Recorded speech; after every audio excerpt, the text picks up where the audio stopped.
يا أيتها النفس المطمئنة ارجعي إلى ربك راضية مرضية فادخلي في عبادي وادخلي جنتي.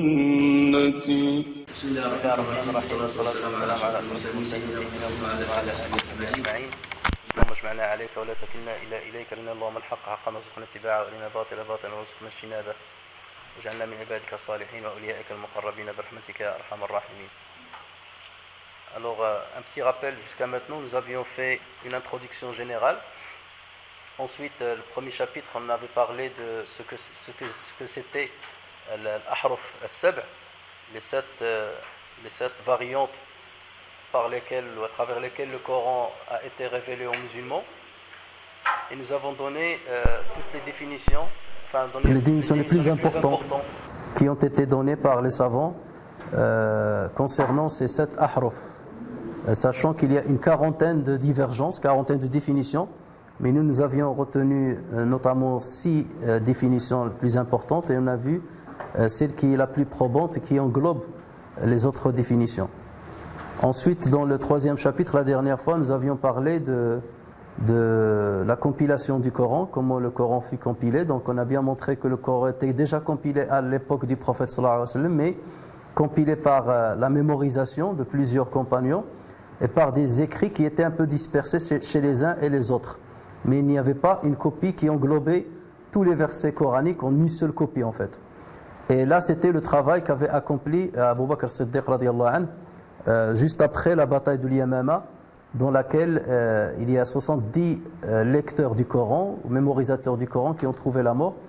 Et donc là, Omar ibn Khattab avait conseillé à Abu Bakr de compiler le Coran en un seul volume, de sorte à avoir une copie officielle du Coran pour qu'il ne soit pas perdu. Et après énormément d'hésitation, Abu Bakr as-Siddiq a décidé de le faire, et il a nommé pour ce faire Sayyidina Zayd ibn Thabit. Et on a dit que la raison pour laquelle il l'a choisi, c'est que d'abord il était jeune, c'était un compagnon jeune, c'est qu'il mémorisait très bien le Coran, et il était parmi les derniers qui ont révisé le Coran avec le prophète sallallahu alayhi wa sallam après l'ultime révision, al-Khatma al-Akhira, que le prophète sallallahu alayhi wa sallam a fait avec Jibril alayhi salam par 2 fois le dernier mois du Ramadan. Et donc Zayd ibn Thabit était quelque part la meilleure personne pour cette grande mission. Zayd, bien entendu, avait beaucoup hésité, mais il a fini par donc accepter cette mission, et il a compilé donc le Coran en un seul volume qui est resté chez Abu Bakr as-Siddiq radiyallahu anhu. Après la mort de ce dernier, cette copie a été donnée au 2e calife de l'islam, Omar ibn Khattab radiyallahu anhu, et suite à son assassinat, donc la copie a été récupérée par qui? Par sa fille Hafsa, la mère des croyants. Et donc c'est à l'époque de Uthman ibn Affan que la nécessité de réunir les musulmans autour d'une seule copie était très importante, parce qu'à l'époque il y avait plusieurs lectures, et les compagnons qui s'étaient dispersés dans les différents pays, les différentes contrées musulmanes, ont commencé à enseigner le Coran tel qu'ils l'ont entendu du prophète sallallahu alayhi wa sallam. Donc il y a eu des divergences parfois, parce que c'est comme ça qu'ils l'ont entendu du prophète sallallahu alayhi wa sallam, selon les différents ahruf, et ça a provoqué beaucoup de tensions entre les nouveaux musulmans qui n'étaient pas au courant de ces divergences, et notamment lors de l'expédition de l'Azerbaïdjan et de l'Arménie. C'est là où 2 armées musulmanes, celle de l'Irak et celle de la Syrie, se sont rencontrées. Et comme en Irak et en Syrie, il y avait des compagnons qui, chacun parmi eux, a enseigné le Coran avec la manière avec laquelle il l'a appris du prophète sallallahu alayhi wa sallam. Donc ça a suscité énormément d'affrontements entre les élèves de ces compagnons. C'est là que Hudhayfa ibn al-Yaman est venu voir Uthman ibn Affan pour lui dire d'accomplir cette nouvelle mission, qui est celle de réunir tous les musulmans autour d'une seule copie, d'une seule version, et qu'il n'y ait qu'une seule lecture du Coran, pour qu'il n'y ait plus ces divergences. Et Uthman ibn Affan donc a pris la décision de le faire, et là il a nommé une commission à la tête de laquelle il a mis Sayyidina Zayd ibn Thabit, donc le même qui a fait la première compilation, mais il a mis avec lui 3 autres compagnons qui étaient originaires de la Mecque. Et il leur a dit, donc vous allez vous baser sur déjà la copie de Abu Bakr Siddiq qu'il a récupérée de chez Hafsa, mais lorsqu'il y a des divergences sur des synonymes, vous choisissez le dialecte de Quraysh. Donc c'est ça la nouveauté qui a été rajoutée par rapport à par rapport au travail qui a été déjà entrepris par Zayd ibn Thabit lors de le premier assemblage du Coran. Et donc c'est comme ça que la copie a été faite et on a adopté une graphie qui permettait d'inclure le maximum de ahruf connus. Et cette graphie, ce qu'on appelle Rasm al-Uthmani, la graphie uthmanienne, a permis de protéger les différentes lectures, comme par exemple قالوا ربنا باعد بين أسفارنا قالوا ربنا باعد بين أسفارنا قالوا ربنا بعد بين أسفارنا. Comment adopter une écriture qui pouvait supporter ces différentes lectures. Et c'est pour cela qu'il n'y avait pas les points, qu'il n'y avait pas les ponctuations. Ni les harakat ni les points. Alors pour certains, les points n'existaient pas déjà à l'époque dans l'écriture arabe, mais on a dit que pour d'autres, il existait à l'époque. Et que c'était fait exprès de ne pas mettre ces points-là pour supporter le maximum de lecture. Et ce qui va dans ce sens-là, c'est la découverte de Hamidullah, rahimahullah, lorsqu'il a trouvé une copie d'un Coran qui reviendrait à l'époque de Omar ibn al-Khattab et où il y avait déjà des points. Alors que dans la graphie uthmanienne, il n'y avait pas les points. Donc c'est là, avec cette découverte-là, on penche vers l'idée selon laquelle on a fait exprès de ne pas mettre les points ni les ponctuations afin de supporter le maximum de lecture, de ahruf qui existait à l'époque du prophète sallallahu alayhi wa sallam. Mais bien entendu, la conclusion avec laquelle nous sommes sortis, c'est que ce que nous avons aujourd'hui, ce n'est pas uniquement le dialecte de Quraysh, c'est une lecture qui englobe, c'est une version qui englobe le maximum possible de ahruf, mais il y a des ahruf qui ont disparu parce qu'ils ne pouvaient pas s'inclure dans cette graphie. Là, c'est la première conclusion. Mais concernant les termes, où il pouvait y avoir plusieurs synonymes, c'est la version qurayshite, c'est le dialecte qurayshite qui a été adopté. Donc voilà ce à quoi on est parvenu jusqu'à maintenant. Et donc là, on va passer au 4e chapitre qui concerne le qira'at al-Qur'an. Lorsque vous entendez le qira'at, les différentes lectures, ce que nous avons aujourd'hui. Donc aujourd'hui, on ne parle plus de l'ahruf, parce que comme on a dit, ils sont maintenant inclus dans les copies d'aujourd'hui. Mais on parle de qira'at, là c'est beaucoup plus clair dans l'esprit des musulmans. Enfin, du moins ceux qui sont un peu versés dans ce genre de savoir. Alors commençons déjà par définir ce qu'est le qira'at. Le qira'at c'est le pluriel bien entendu de qira'a. Donc ce sont les différentes variantes avec lesquelles on récite le Coran. Donc il y a une différence entre le qira'at et l'ahruf. L'ahruf, donc c'était ces différentes variantes avec lesquelles le Coran a été révélé. Et le qira'at, c'est les différentes variantes avec lesquelles on récite aujourd'hui le Coran. Il existe une science dédiée à ces lectures appelée ilmu al-qira'at. Donc ça fait partie de ulum al-Qur'an. C'est pour cela lorsqu'on parle on parle pas de ilm al-Qur'an. C'est pas comme lorsqu'on parle de ilm al-tafsir ou d'un autre ilm al-aqida, on parle au singulier. Mais lorsqu'on parle de Coran, on parle de ulum al-Qur'an. Lorsqu'on parle de hadith, on parle de ulum al-hadith parce que dedans il y a plusieurs thématiques. Et donc parmi les thématiques qu'on aborde dans ulum al-Qur'an, en plus de l'exégèse, en plus de balaghat al-Qur'an al-Karim, donc il y a en plus de jam' al-Qur'an et tout, il y a ilm al-qira'at. Il y a aussi ilm al-nasikh ou al-mansukh, l'abrogeant et l'abrogé dans le Coran. Tout ceci sont des sciences liées aux sciences du Coran. Donc ilm al-qira'at, c'est une science à part entière qui est très très développée, il y a beaucoup de détails et qui demande bien entendu une spécialisation et du temps bien entendu pour la maîtriser. Alors toutes les lectures par lesquelles les musulmans lisent aujourd'hui et qui ont été validées par les imams de lecture représente une partie des 7 variantes par lesquelles le Coran fut descendu. Donc là, on reconfirme ce qu'on a dit auparavant.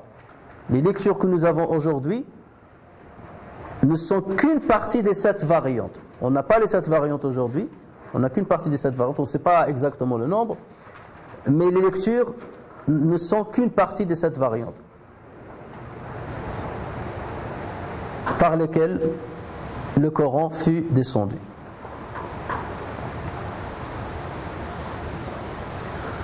Alors l'histoire de ces lectures.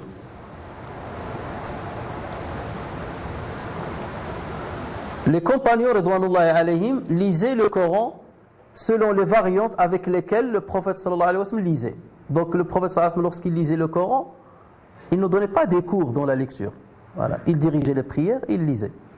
Donc les compagnons étaient derrière lui, ils l'écoutaient. Donc une fois ils vont l'entendre lire de cette manière, une fois il va lire de cette manière, une fois il va lire de cette manière. Pour ceux qui étaient avertis, donc ils comprenaient qu'il y a ces variantes-là. Pour ceux qui n'ont entendu le prophète ou l'a inversé bien donné qu'une fois, donc ils vont penser que c'est seulement cette lecture qui existe. On a vu le cas du hadith de Omar ibn Khattab avec Hisham ibn Hizam. Donc là, lorsque Hisham ibn Hizam a lu Surat al-Furqan, il a lu différemment de Omar ibn Khattab. Et Omar ibn Khattab, donc, il l'a interpellé pour lui dire pourquoi tu lis de cette manière-là. Il lui dit c'est comme ça que le prophète sallallahu alayhi wa sallam a récité. Lui il a dit non, moi j'ai entendu autre chose. Et il l'a ramené au prophète sallallahu alayhi wa sallam. Et le prophète sallallahu alayhi wa sallam a demandé à chacun de lire. Et il leur a dit c'est comme ça que ça a été descendu. Donc là c'est en même temps l'ahruf et en même temps le qira'at. Puisque les qira'at sont inclus dans l'ahruf. Après la mort du prophète sallallahu alayhi wa sallam, les compagnons, comme on a dit, se sont éparpillés dans plusieurs contrées et ont transmis leur lecture aux générations suivantes. Chacun transmettait selon la lecture qu'il a entendue ou la lecture qu'il a pris l'habitude de lire. Ou qui se rapprochait le plus du dialecte qui était le sien, qui revient au pays ou bien à la contrée à laquelle il habitait. Nous avons par exemple donné l'exemple de Quraysh. Quraysh par exemple, kanu la yahmizun. Il disait pas yu'minu, il disait yu'minu. Hein? Donc quelqu'un qui est Qurayshite va avoir plus toujours cette tendance à lire sans le hamz. Et donc il va transmettre ça dans un autre pays. Lorsqu'il va aller dans un autre pays, il va enseigner la manière qui lui est la plus facile. Tout en sachant dans son esprit ici, lorsqu'il est connaisseur, qu'il y a d'autres lectures. Mais lui en tout cas, il va enseigner une.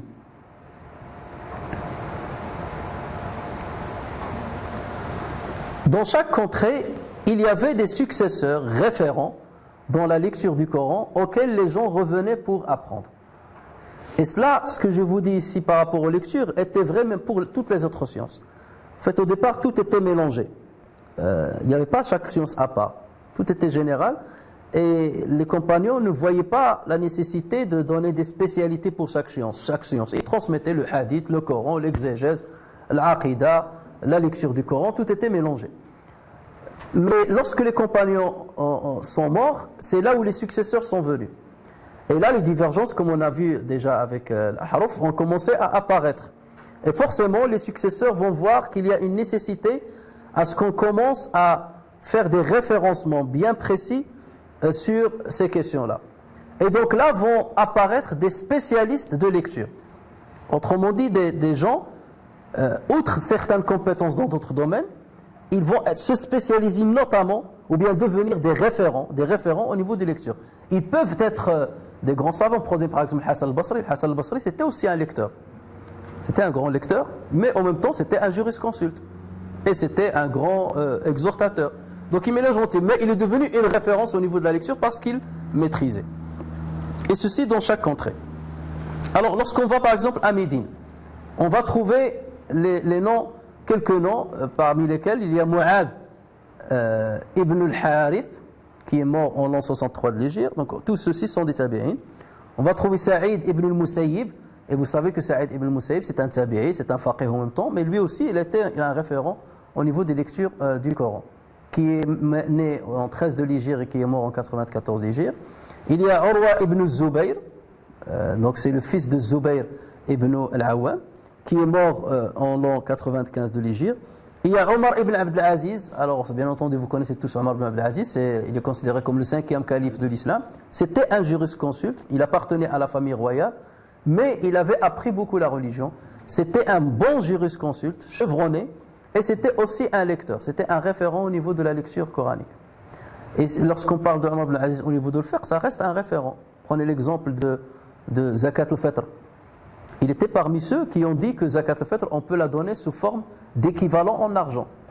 Le Hassan al-Basri aussi l'avait dit. C'est pas n'importe qui. C'est un salaf ou pas un salaf? C'est un tabi'i. C'est un tabi'i. Donc soit on va le taxer et lui dire qu'il ne suivait pas la sunna, il ne comprenait rien, alors que c'est un grand référent. Soit on va dire que salaf salih ont adopté la question de donner zakat sous forme d'un équivalent. Parce qu'il fait partie de salaf salih. Donc si on taxe ceux qui donnent zakat sous forme d'argent, on les taxe d'être des mubtadi'a. Donc le premier des mubtadi'a, c'est Omar ibn Abdelaziz dans ce cas.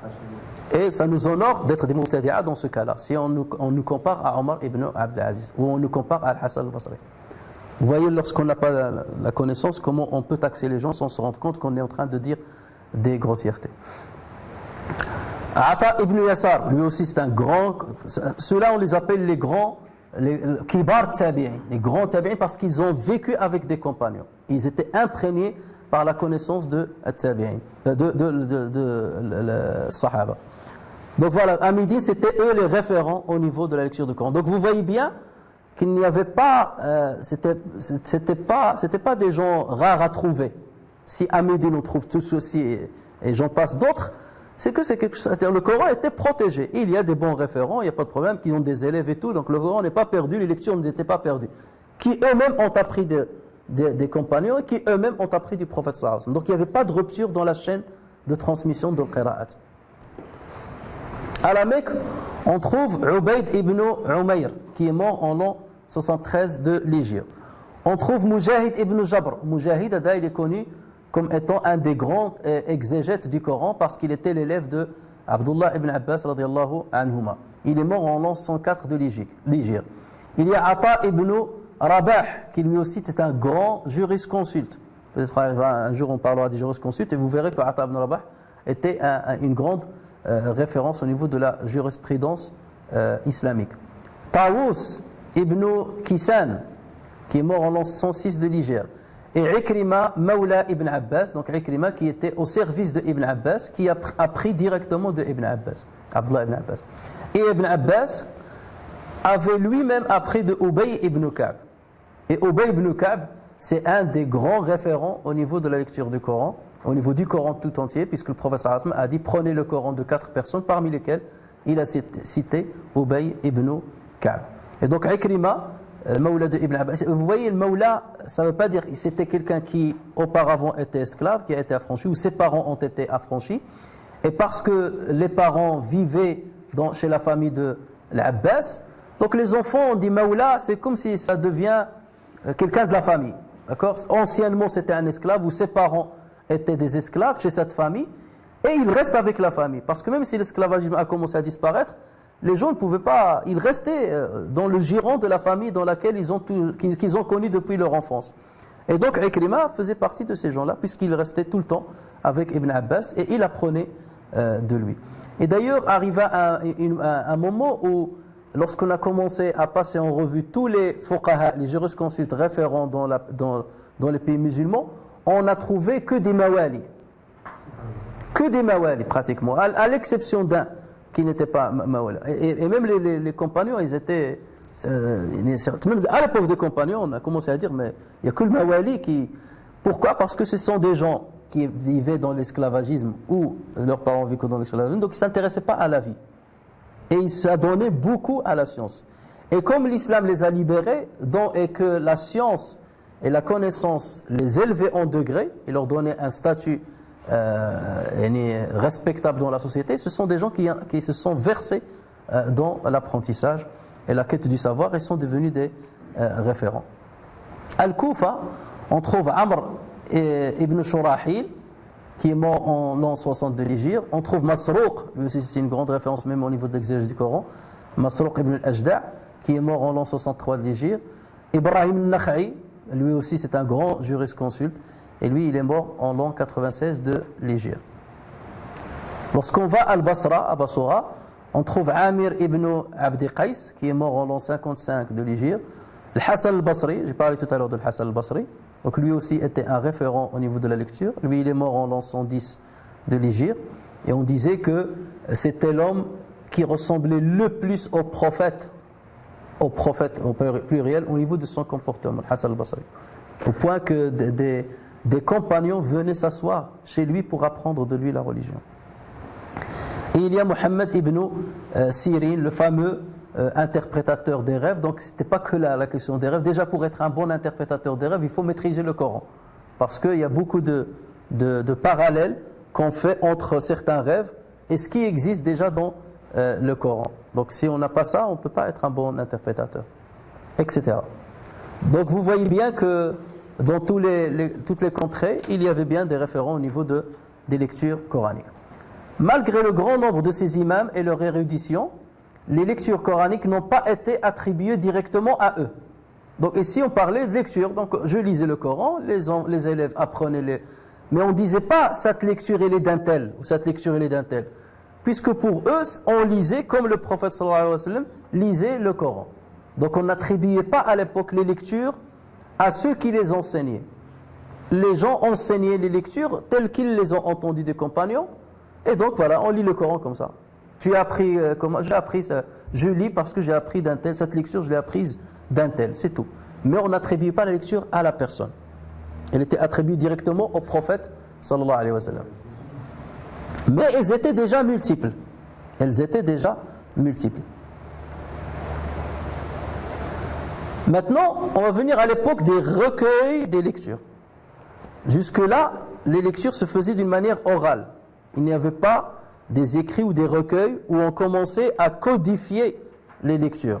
À dire cette lecture-là, voici les règles qu'il faut respecter si vous lisez avec cette variante. Tout était mélangé. Donc là, il y a eu une époque, on est passé à une deuxième époque, où il fallait maintenant recueillir ces lectures-là et les inscrire. Et ce qui se faisait pour le Coran, comme je l'ai dit, ça se faisait pour le hadith, ça se faisait pour l'aqida, ça se faisait pour l'exégèse. Donc ce mouvement-là d'écrire, de commencer à écrire des ouvrages, a concerné toutes les sciences. Alors le premier qui a travaillé sur le recueil des lectures, c'est l'imam Ubayd al-Qasim ibn Sallam. Ubayd al-Qasim ibn Sallam, qui a écrit un ouvrage qu'il a intitulé Al-Qira'at. C'était le premier à avoir rédigé, écrit un ouvrage dans ce domaine-là. Et lui, il est né en l'an 150 de l'Hégire et il est mort en l'an 224. Donc vous voyez, c'est à partir de la deuxième moitié du deuxième siècle qu'on a commencé à écrire maintenant d'une manière... pour protéger justement cette science et pour qu'il n'y ait pas... parce que si on ne faisait pas cela, imaginez les nouveaux arrivants à l'islam, quelqu'un qui va lire d'une certaine manière ou avec une certaine prononciation, et ses élèves vont croire que c'est la bonne prononciation. Donc là, il fallait faire attention. Vous avez par exemple des gens qui ont des défauts physiologiques dans leur prononciation. Prenez par exemple le ra, certains qui le ra ne le prononcent pas bien. C'est qu'on a quelque chose comme ça. Donc imaginez si on n'écrivait pas, si on ne mettait pas des règles bien claires, si vous avez un prof qui a ce défaut-là, il va le transmettre à ses élèves. Et on va penser que c'est comme ça que ça se prononce. D'accord ? Ou là, ça, au lieu de dire ça, il va dire ça.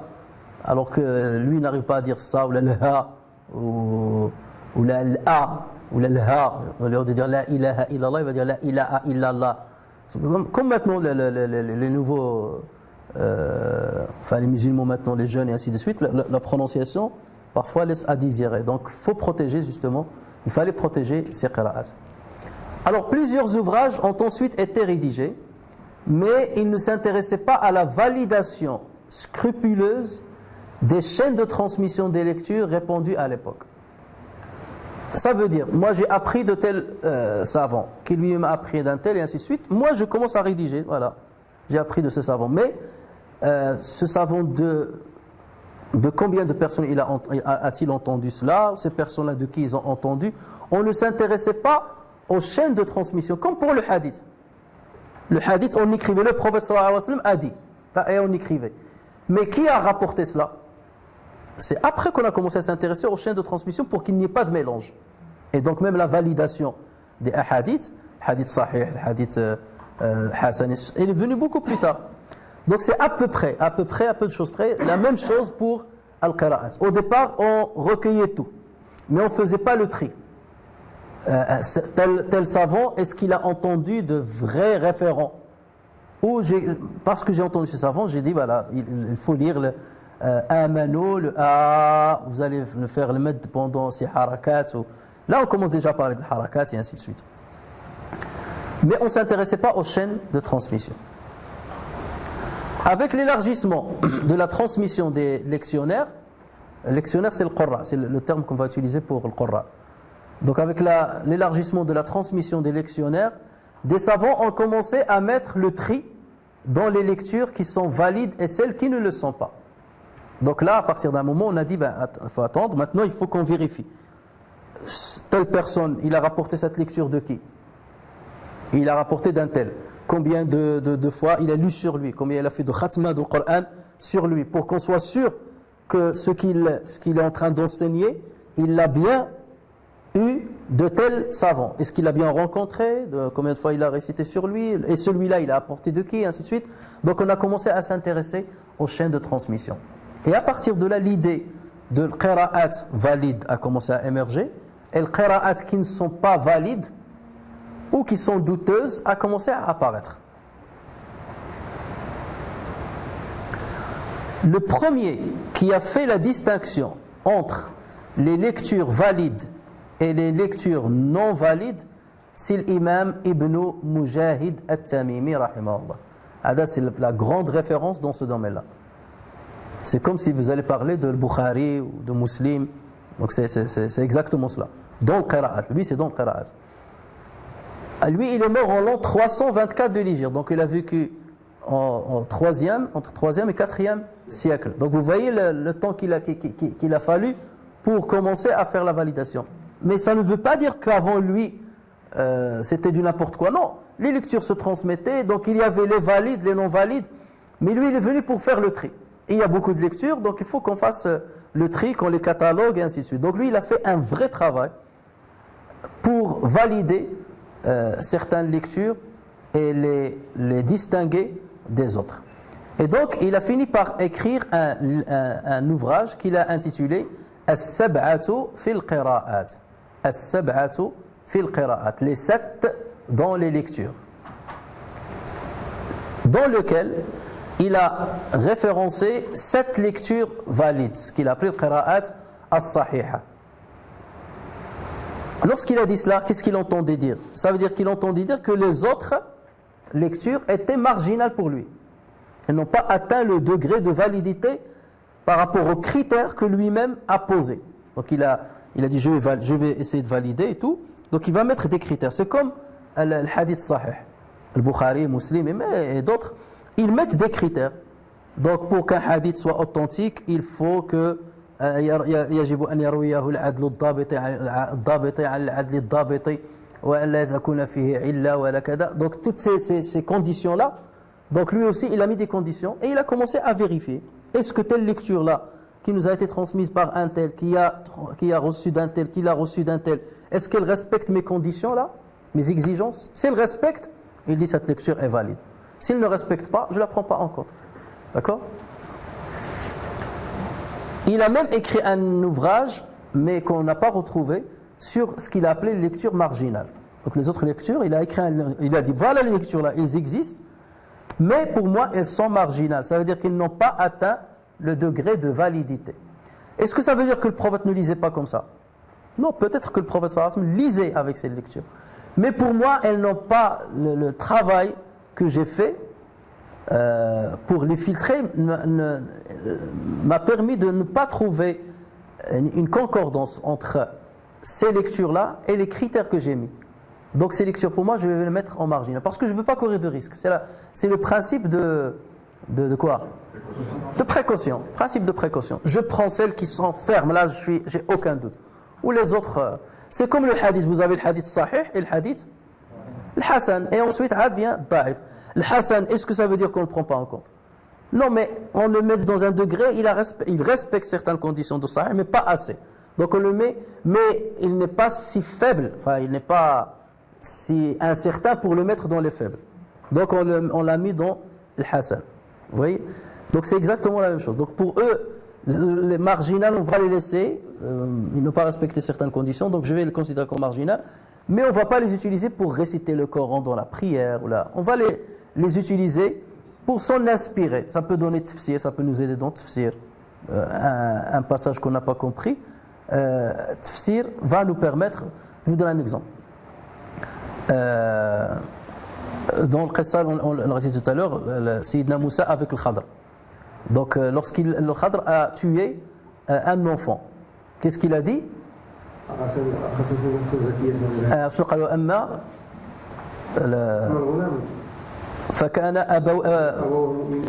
فكان أبويه مؤمنين. Il y a Sa'd ibn Abi Waqqas, وأما الغلام, il a rajouté وأما الغلام فكان كافرا وأبويه مؤمنين. Il a rajouté كان كافرا. Cet ajout-là, lui, est-ce qu'il l'a entendu le prophète dire, ou bien il a entendu l'explication du prophète dessus? Donc ça, c'est ce qu'on appelle qira'at tafsiriya, où on mettait une explication sur le... Même dans Surat Nisa, lorsque Allah va commencer à parler de l'héritage, il a dit wa kanat lahu ukhtun, mais il y a ça sous-entend ukhtun min ummih, de sa mère, du côté de sa mère, et non pas du côté de son père. Mais dans le Coran, c'est pas écrit. Mais il y a Ibn Mas'ud qui a dit ukhtun min ummihi, il a rajouté min ummihi. Donc on va dire cette lecture-là, elle n'a pas respecté la chaîne de transmission, les conditions de la chaîne de transmission pour qu'elle soit authentifiée. Donc on va la laisser, on va l'utiliser, on ne va pas la jeter, non, on va l'utiliser pour nous aider. Donc, ou quelque chose comme ça, donc ça va nous aider pour comprendre le sens des versets.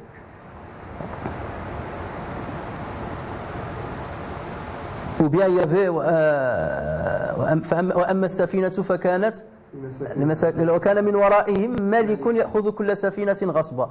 Il y avait une autre lecture de وكان من أمامهم ملك يأخذ كل سفينة غضبا أو غضبا en colère. Oui, donc vous voyez, et là on laisse cela, mais ça n'arrive pas au degré de l'authenticité.